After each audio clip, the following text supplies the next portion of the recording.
Мен Бірлікбаев Нұрали 4-ші В сынып оқушысымын.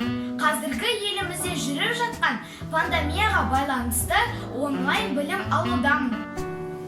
Мен бүгін ескі жейдемнен анаммен бірге маска тігуді үйренемін. Маған қажет заттар. Қайшы, тәрелке, сабын және жіп. Енді мен мына матаны екіге бөлемін.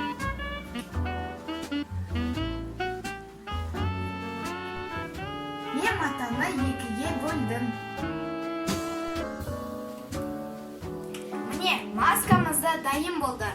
Енді осы заманда маска өте қажет зат деп ойлаймын. Мен маскамды жақын адамдарға сыйлағым келеді.